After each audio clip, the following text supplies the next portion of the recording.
Meus caros irmãos e amigos, professores e alunos da Escola Bíblica Dominical, pastores e companheiros de ministério, irmãos e irmãs que sempre nos acompanham neste canal. E você que está nos conhecendo hoje, eu saúdo a todos vós com a santa e gloriosa paz do nosso amado Salvador Jesus Cristo. É com muito prazer e alegria que estamos aqui para dar continuidade ao estudo do terceiro trimestre de 2024, no qual estamos estudando sobre o Deus que governa o mundo e cuida da família, os ensinamentos divinos nos livros de Ruth e Esther para a nossa geração. E nessa oportunidade estudaremos a lição de número 4, que tem como título O Encontro de Ruth e Boaz. Já estudamos a lição de número 1, que teve como título Duas importantes mulheres na história de um povo. A lição de número 2, o livro de Ruth. Já estudamos a lição de número 3 também, Ruth e Noemi, entrelaçadas pelo amor. E hoje conheceremos mais um personagem desta linda história, Boaz.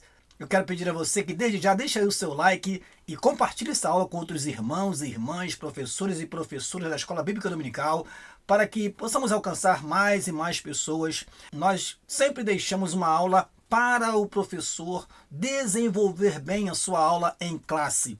Portanto, meu caro professor e aluno, aproveite cada anotação que faremos, principalmente na lição de hoje, que precisamos corrigir os objetivos específicos número 1 e número 2, que veio com erro em nossa revista da EBD. Portanto, meu querido professor, fique bem atento. Esta aula é para ajudar a você a desenvolver a sua aula e ajudar o seu aluno também a estar preparado para poder ter aquela aula participativa que possa trazer mais aprendizado para todos. Antes de prosseguir, eu quero orar ao Senhor e agradecer por este momento especial e pedir que Ele nos inspire durante a nossa ministração. Oremos ao Senhor. Pai, em nome de Jesus, Teu Filho, queremos agradecer a Ti pela oportunidade que temos de estar aqui através deste canal, transmitindo a Teus filhos mais uma lição, Senhor, a lição de número 4 que estudaremos agora. Senhor, que o Teu Espírito nos oriente em tudo o que iremos falar e que em tudo o Teu nome seja glorificado e Teus servos possam receber, Senhor, a instrução, a orientação e possam receber a Tua palavra, guardar, praticar e transmiti-la também com fidelidade e com muita autoridade. Assim oramos e Te agradecemos em nome de Jesus. Amém. E amém.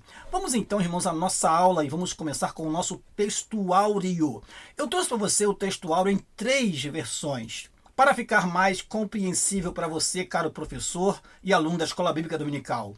Na Almeida Revista e Corrigida, que é como está em nossa revista, diz assim, Ruth capítulo 2, versículo 12. O Senhor galardoe o teu feito e seja cumprido o teu galardão do Senhor, Deus de Israel, sob cujas asas te vieste abrigar. Agora, na Almeida Corrigida Fiel, temos: o Senhor retribua o teu feito e te seja concedido pleno galardão da parte do Senhor Deus de Israel, sob cujas asas te viestes abrigar. Veja agora na versão NVI, diz assim: o Senhor lhe retribua o que você tem feito, que você seja ricamente recompensada pelo Senhor, o Deus de Israel, sob cujas asas você veio buscar refúgio.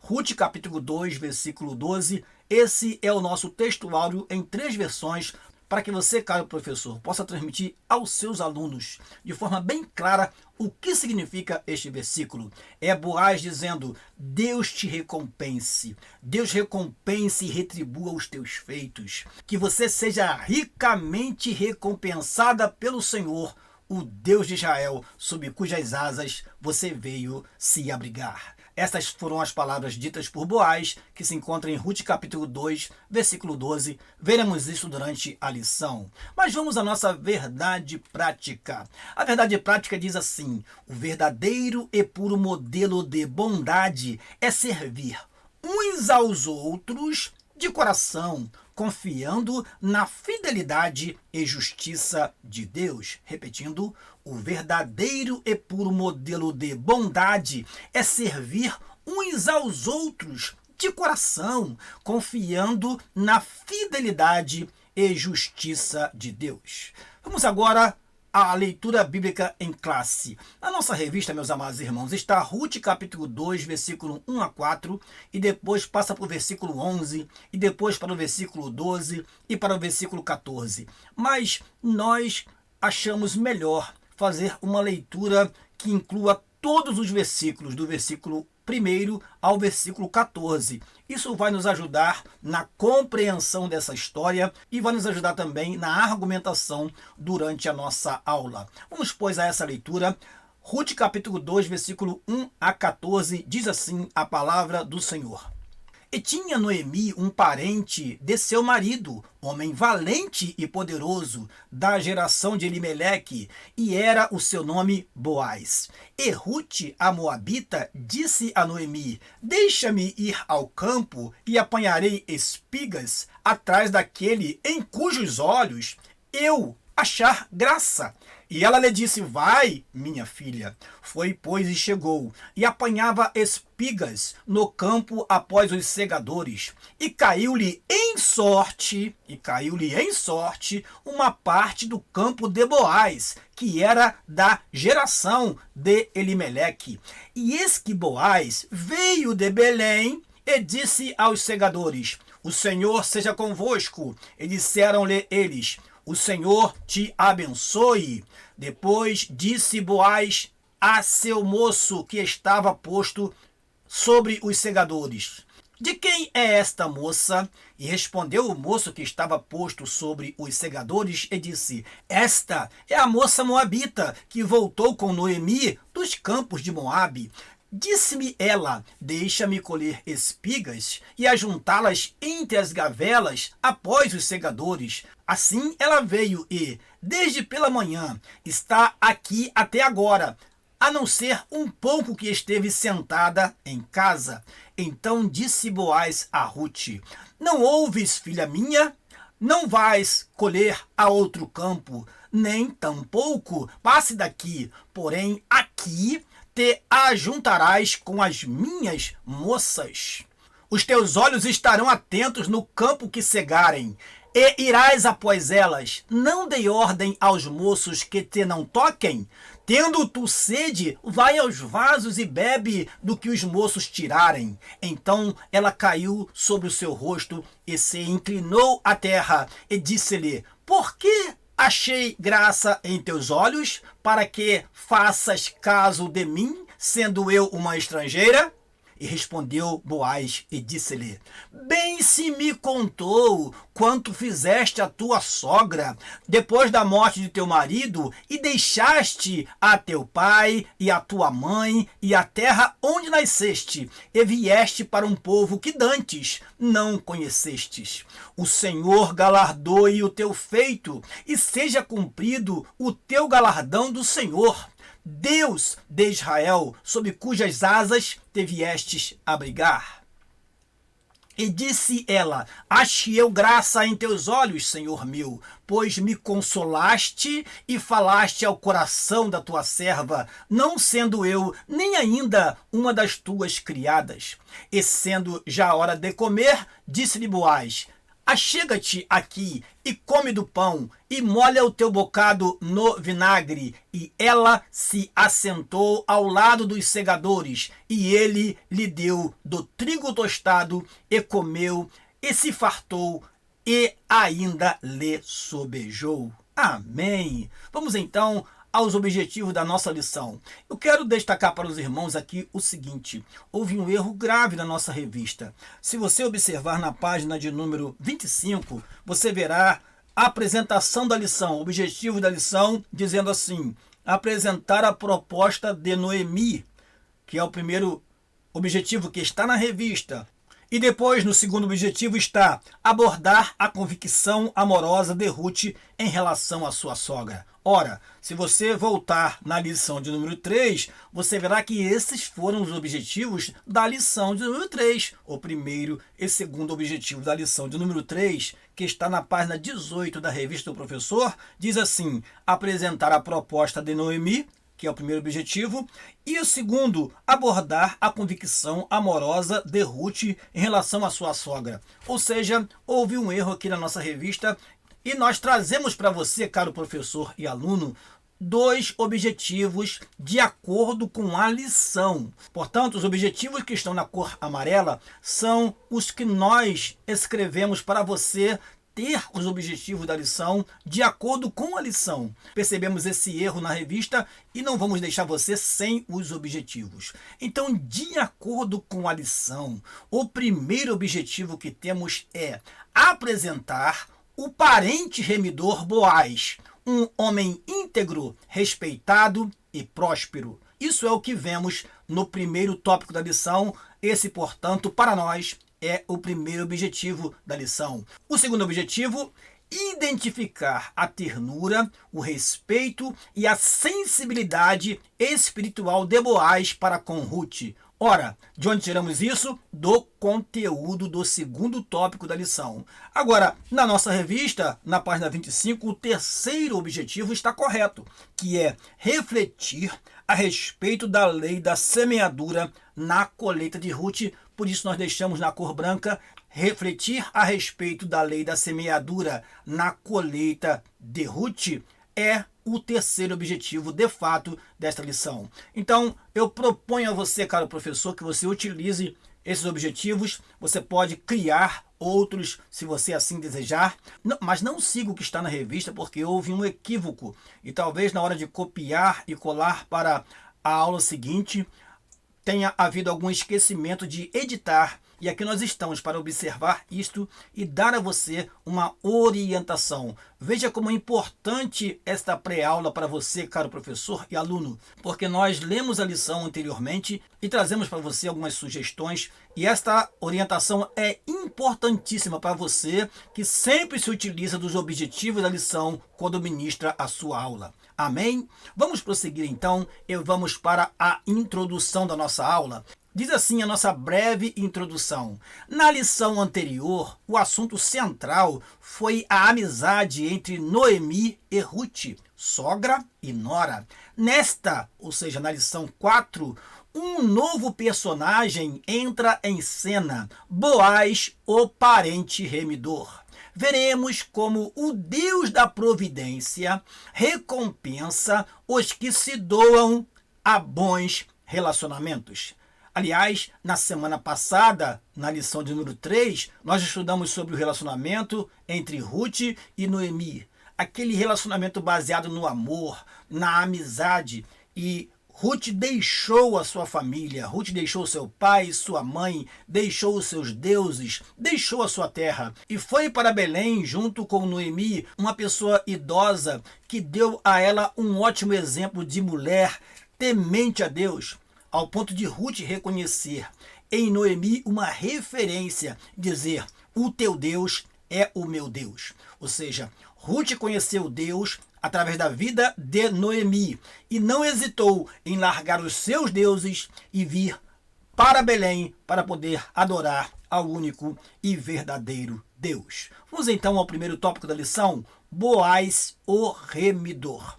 Primeiro item do primeiro tópico, um homem próspero. O capítulo 2 de Ruth nos apresenta Boaz, um homem valente e poderoso da geração de Elimeleque. Os termos valente e poderoso referem-se ao caráter íntegro e à influência de Boaz, além de seu poder econômico. Veja que na versão NVI temos o seguinte: era um homem rico e influente, pertencia ao clã de Elimeleque. Isso na versão NVI. Boaz, portanto, era um grande produtor rural, com plantações de cevada e trigo e muitos trabalhadores a seu serviço, como lemos em Ruth capítulo 2, versículo 5, 6 e 23. Reunia qualificações e condições para cumprir o papel de remidor. Havia algumas exigências para que alguém fosse de fato remidor. Ele tinha que pertencer àquela família. Ele tinha que ter condições econômicas e financeiras para poder realmente resgatar a terra daquela pessoa que tinha vendido ou que estava por vender as suas terras. E por último, ele deveria mostrar esse desejo de assumir esta posição. Veremos nessa lição que havia um remidor mais próximo e Boaz o pergunta se ele realmente quer resgatar a terra de Elimeleque, Noemi e de seus descendentes. E ele, mesmo sendo um parente, mesmo sendo próximo, mesmo tendo, percebe-se, poder aquisitivo, ele abre mão desse direito. Então era preciso ser parente, era preciso ter condições financeiras e era preciso realmente querer resgatar. Interessante, meus amados irmãos, que Jesus resgatou a nossa alma. Nós fomos resgatados por Jesus Cristo e o que fez Jesus? Ele se fez carne e habitou entre nós. Ou seja, ele se familiarizou conosco. O que fez Jesus? Pagou o preço da nossa redenção com o seu sangue puro. E ele fez isso voluntariamente. Ele se entregou por nós. Ele nos amou, disse João. Nós o amamos porque ele nos amou primeiro. E esse amor fez com que ele nos resgatasse das mãos do inimigo. E agora nós servimos ao Deus vivo e poderoso. Amém? Vamos prosseguir. Segundo item do primeiro tópico, Goel e Levi. É importante essa parte da lição porque nós vamos nos reportar a alguns ensinamentos do Antigo Testamento, principalmente baseando-se em Levítico capítulo 25 e Deuteronômio capítulo 25. Vamos, pois, à leitura, que na hora certa mostraremos alguns versículos importantes para que você possa entender a lição e ministrá-la, meu caro professor. Repetindo então, o segundo item do primeiro tópico, Goel e Levi. A expressão da geração de Elimeleque não nos permite saber o grau de parentesco entre Boaz e o marido de Noemi. Não fica claro isso na Bíblia. Entretanto, é claro, temos a tradição, temos o Talmud, temos texto dos Hebreus que afirmam que Boaz era sobrinho de Elimeleque. Por isso a lição traz, segundo uma tradição rabínica, era sobrinho. Como parente próximo, poderia ser o Goel, ou seja, o resgatador da terra que o falecido havia vendido, Ruth capítulo 4, versículo 3. Como também poderia cumprir o costume antigo do casamento, que é de onde vem o termo levir ou levirato. Eram duas prescrições distintas contidas na lei de Moisés. A do resgatador previa que, quando um israelita ficasse pobre e precisasse vender suas terras, seu parente mais próximo tinha o dever de comprá-las de volta e restituir-lhe. Nós vamos ler textos que vai mostrar exatamente isso para você, meu caro professor e aluno. Prosseguindo. E se o hebreu fosse comprado como escravo por um estrangeiro, um parente tinha o dever de resgatá-lo. Eu convido você para abrir a sua Bíblia, meu amado irmão. Levítico capítulo 25, diz assim a palavra do Senhor, versículo de número 25 a 28. Levítico capítulo 25, versículo 25 a 28, diz assim: Quando seu irmão empobrecer e vender alguma porção da sua possessão, então virá o seu resgatador, seu parente, e resgatará o que vendeu seu irmão. E se alguém não tiver resgatador, porém a sua mão alcançar e achar o que basta para o seu resgate, então contará os anos desde a sua venda e o que ficar restituirá ao homem a quem o vendeu e tornará a sua possessão. Versículo 28. Mas se a sua mão não alcançar o que basta para restituí-la, então a que for vendida ficará na mão do comprador até o ano do jubileu. Porém, no ano do jubileu sairá e ele tornará a sua possessão. Lembra você que nós falamos na lição passada que é importante ler dois versículos anteriores, que é o versículo 23 e 24. Ora, qual a importância desses versículos? Vou mostrar para você. Diz assim em Levítico capítulo 25, versículo 23. Também a terra não se venderá em perpetuidade. Diz o texto, porque a terra é minha, a terra é do Senhor. A terra não deveria ser vendida em perpetuidade, diz a palavra do Senhor. E mais diz o versículo 23, pois vós sois estrangeiros e peregrinos comigo. Versículo 24, Levítico 25, 24. Portanto, em toda a terra da vossa possessão dareis resgate à terra. Isso era uma forma de manter a herança dos pais. Lembra você que em 1 Reis, no capítulo 21, você verá na história de Acabe e Nabote uma frase muito importante dita por Nabote. 1 Reis, capítulo 21, versículo 3 diz assim, porém Nabote disse a Acabe, guarde-me o Senhor de que eu te dê a herança de meus pais.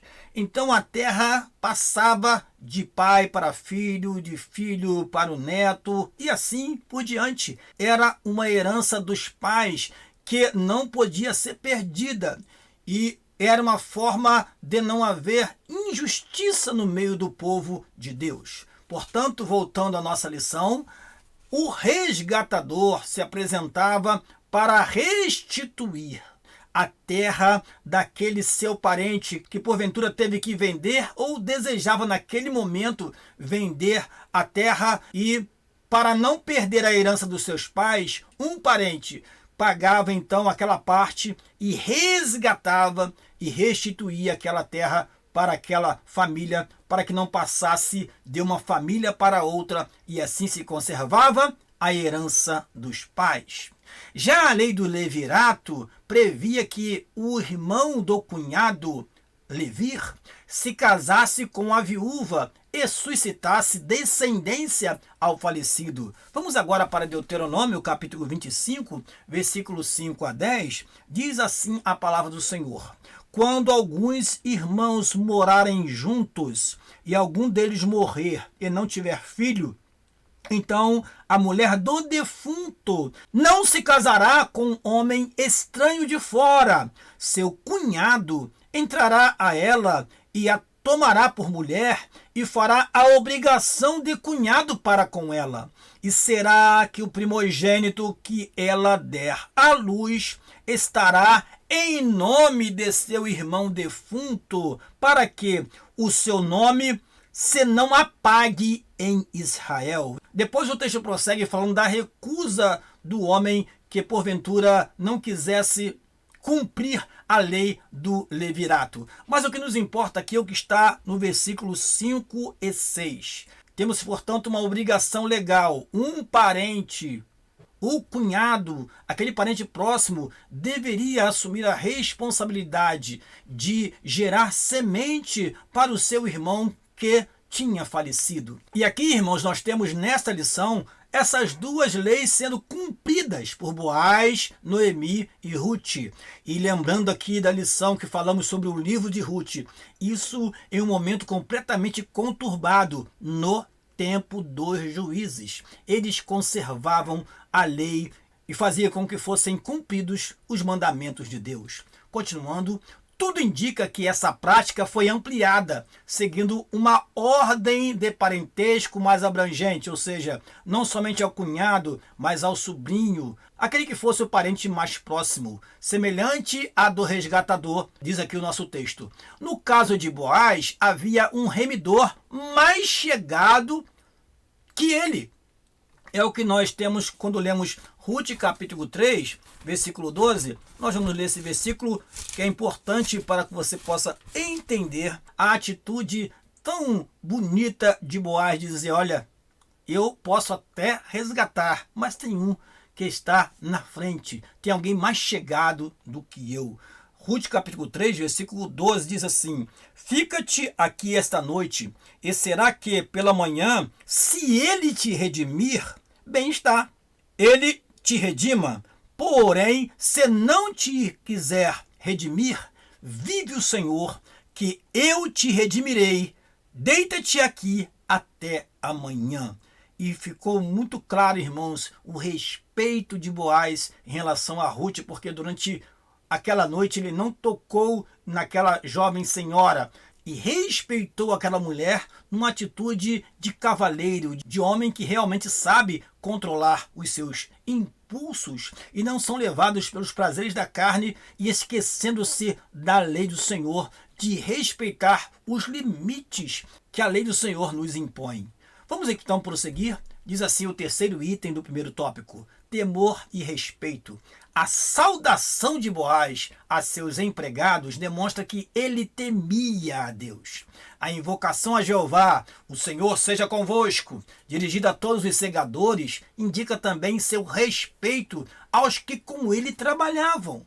Os empregados lhe retribuem com uma saudação também amistosa e piedosa. O Senhor te abençoe. Patrões e empregados devem se tratar com mútua consideração, reconhecendo a posição e o papel próprios de cada um na relação de trabalho. Aprendemos nessa simples saudação o respeito que Boaz tinha pelos seus empregados e como esses empregados retribuíam esse respeito, essa consideração, também colocando o Senhor no relacionamento entre eles. Prosseguindo, terminando esse primeiro tópico, temos a primeira sinopse. Boaz era um homem próspero e respeitado por todos que o cercavam. Repetindo, Boaz era um homem próspero e respeitado por todos que o cercavam. Vamos então ao segundo tópico da lição, o carinho de Boaz para com Ruth. Primeiro item do segundo tópico, a pureza não exclui a ternura.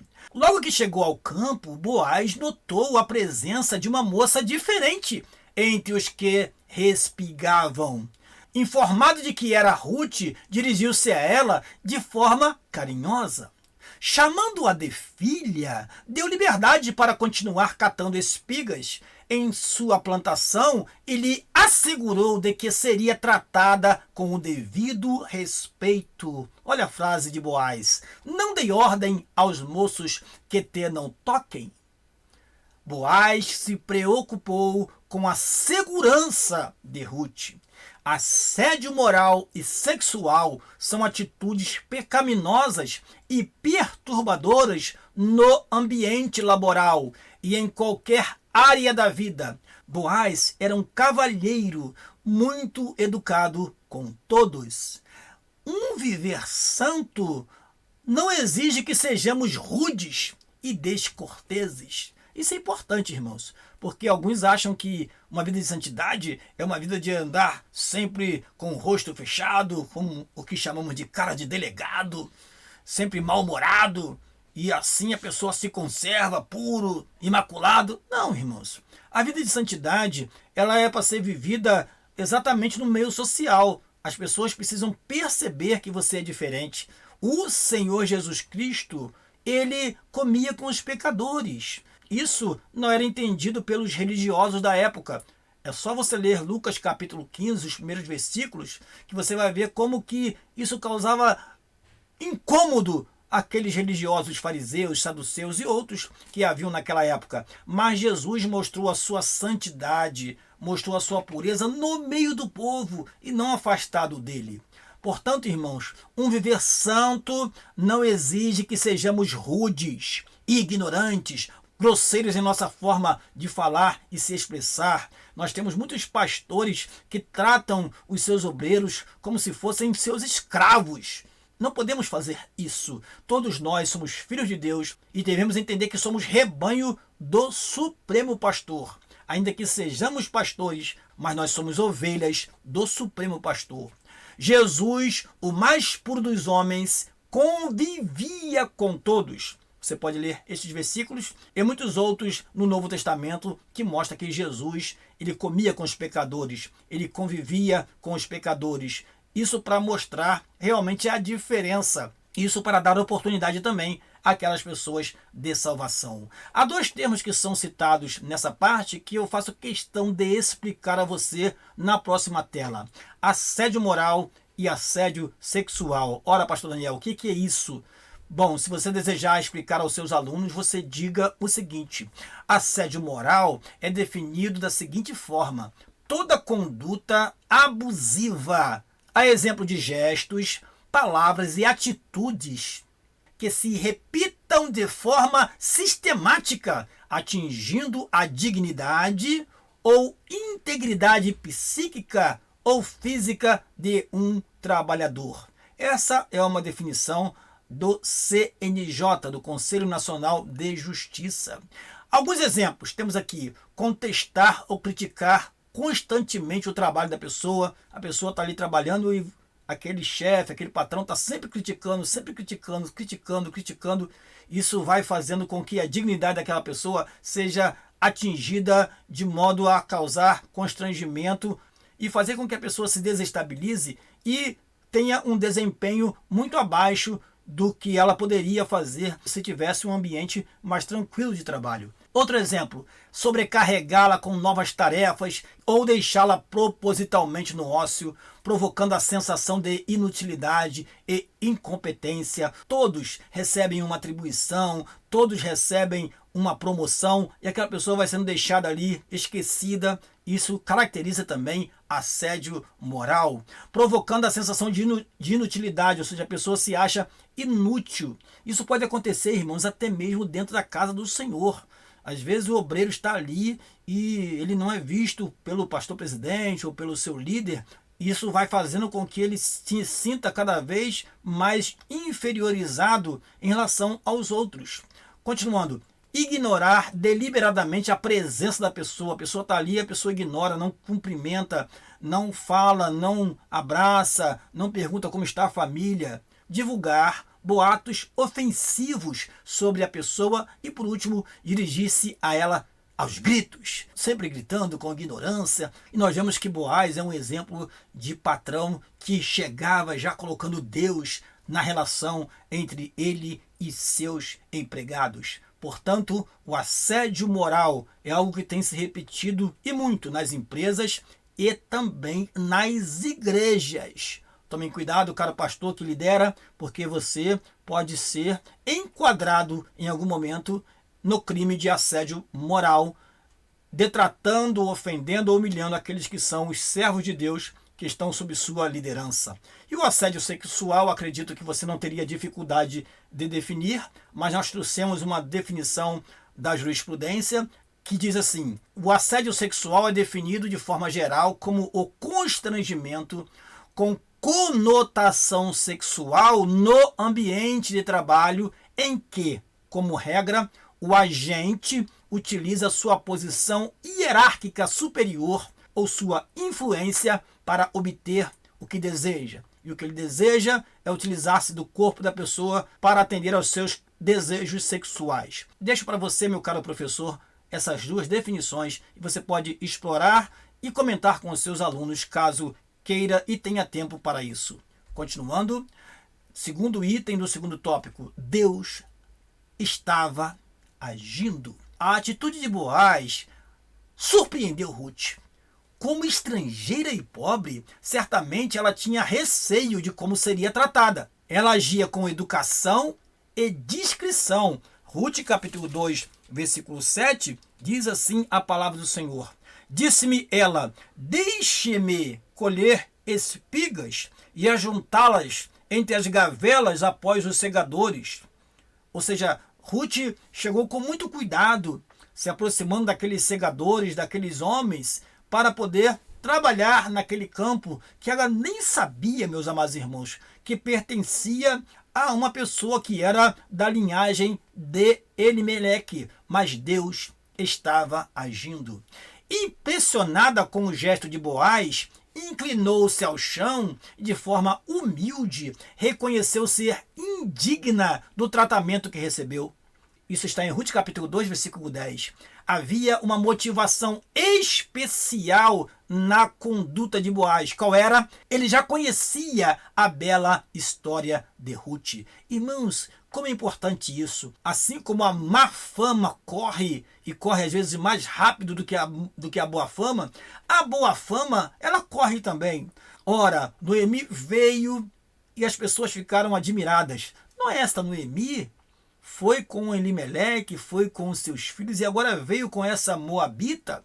Mas a curiosidade fez com que todos conhecessem o procedimento de Ruth. Ela, portanto, era reconhecida como alguém que exerceu a misericórdia, o amor, a compaixão por Noemi. E isso se espalhou naquela cidade. E Boaz sabia muito bem da história desta moabita que já havia se espalhado. Ele já reconhecia a bela história de Ruth. Capítulo 2, versículo 11 diz: Bem se me contou quanto fizestes a tua sogra depois da morte de teu marido, e deixaste a teu pai e a tua mãe e a terra onde nasceste, e vieste para um povo que dantes não conhecestes. Isso foi um bom testemunho. Isso foi algo que se espalhou e as pessoas viam Ruth não mais apenas como uma estrangeira, mas como uma pessoa benevolente, uma pessoa caridosa, uma pessoa que esteve com a sua sogra. Mesmo após a perda do seu marido, ela não abandonou a sua sogra, como estudamos na lição anterior. Um bom testemunho nos abre muitas portas. Essa frase é importantíssima, meus amados irmãos. Você pode usar esta frase e dar aos seus alunos alguns exemplos. Ora, o bom testemunho faz com que portas se abram para nós. Olhando por outro prisma, ao contrário, o mau testemunho fecha portas.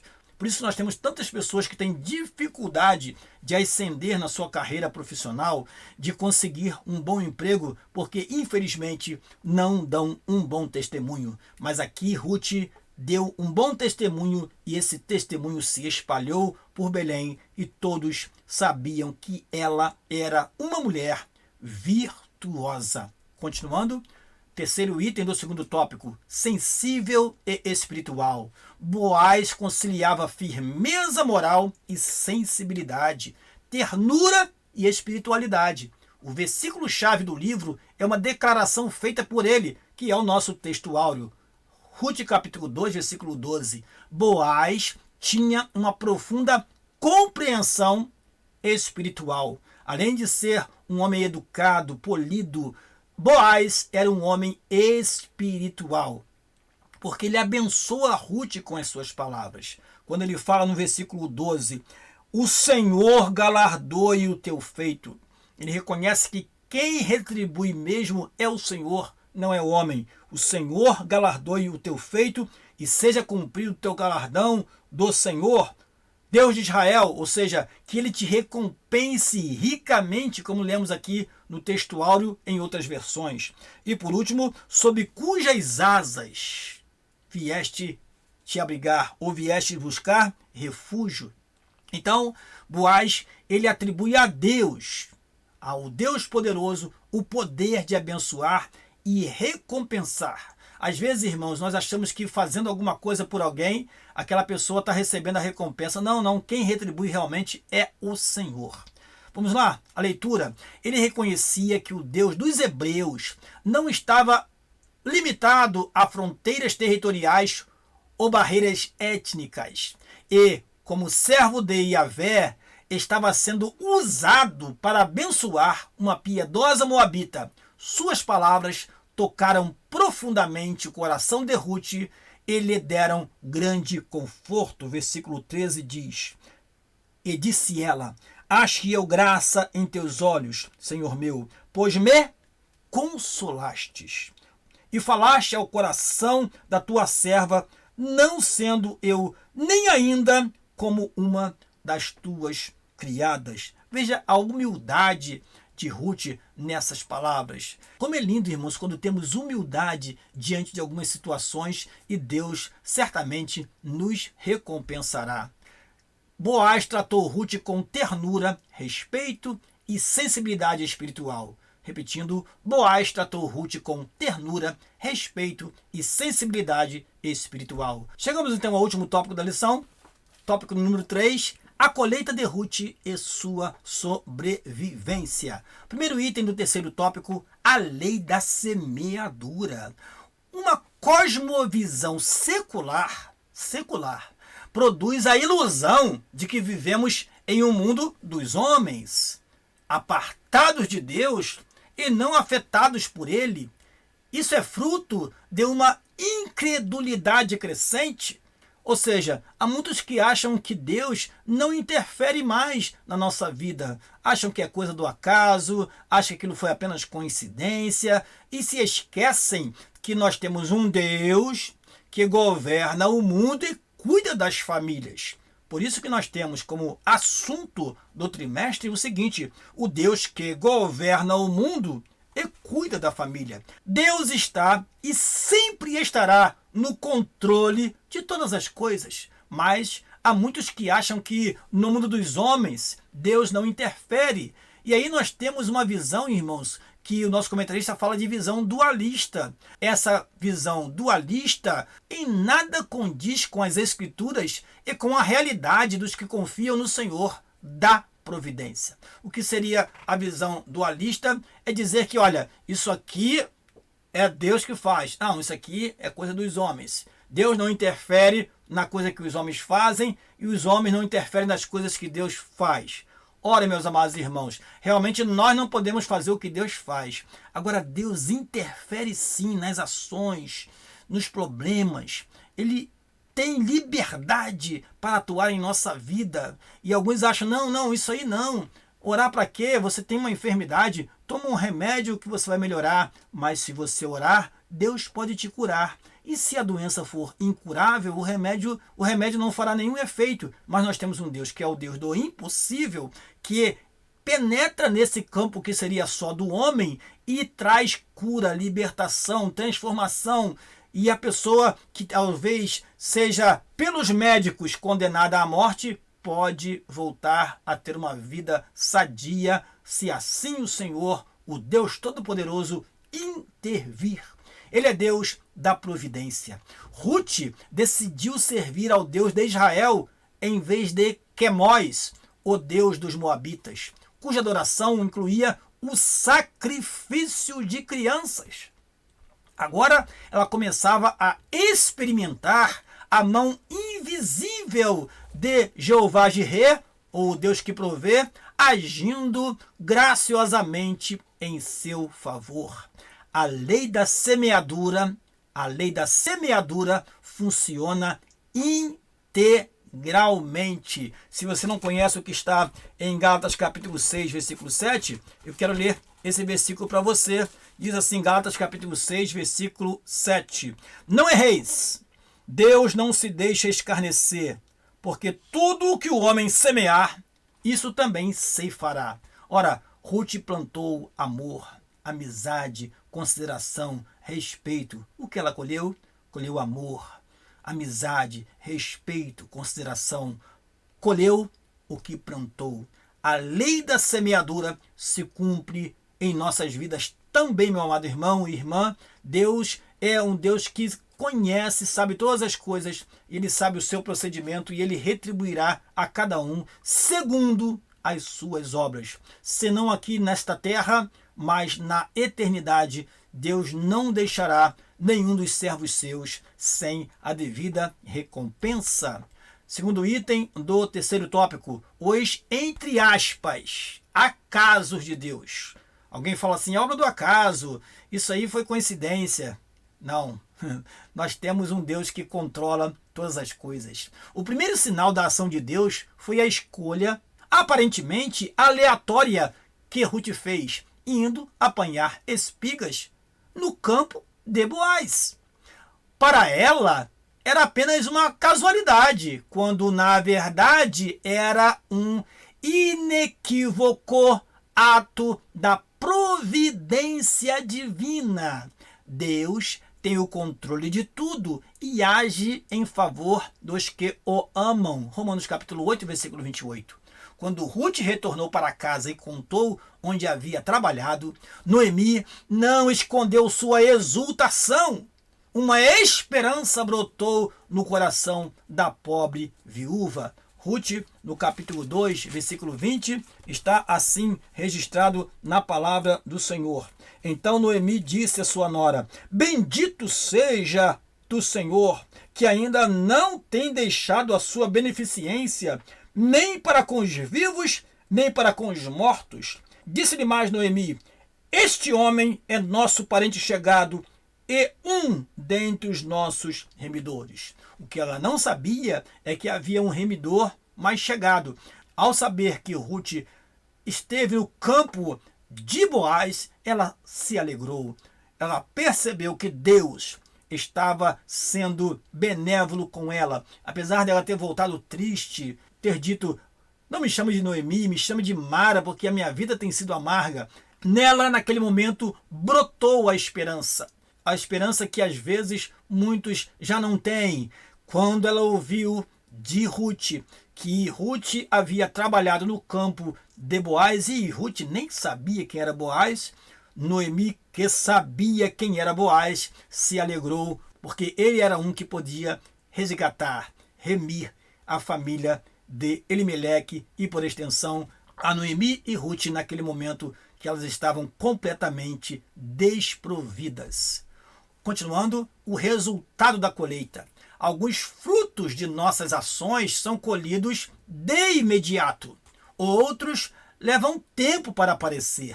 Pela forma graciosa como era tratada, Ruth colhia cereais em abundância diariamente nos campos de Boaz. Se você ler o versículo de número 17 do capítulo 2, diz assim: e esteve ela apanhando naquele campo até a tarde, e debulhou o que apanhou, e foi quase uma efa de cevada. Versículo 21 diz assim: e disse Ruth a Moabita: também ainda me disse, com os moços que tenho te ajuntarás até que acabem toda a cega que tenho. Então Ruth foi abençoada naquele momento, mas Deus tinha mais para ela. Olha o que diz o nosso comentarista: a colheita garantia sua sobrevivência e da sua sogra. O trabalho árduo durou toda a estação. É interessante isso que o nosso comentarista fala, que diz o seguinte: entre março e abril colheu cevada, e de abril a junho trigo. Isso pode ser percebido em Ruth capítulo 2, versículo 23, quando fala assim: assim ajuntou-se com as moças de Boaz para colher, até que a cega das cevadas e do trigo se acabou, e ficou com a sua sogra. A cega de trigos começava uns 15 dias após a cega das cevadas. Então primeiro se colhia a cevada e depois se colhia o trigo. E ela esteve lá desde a cega da cevada até a cega do trigo. Concluído o trabalho, ficou com a sogra. Uma colheita, entre aspas, ainda maior seria feita por ela em tempo oportuno. Como diz Eclesiastes capítulo 3, versículo 1, tudo tem o seu tempo determinado, e há tempo para todo o propósito debaixo do céu.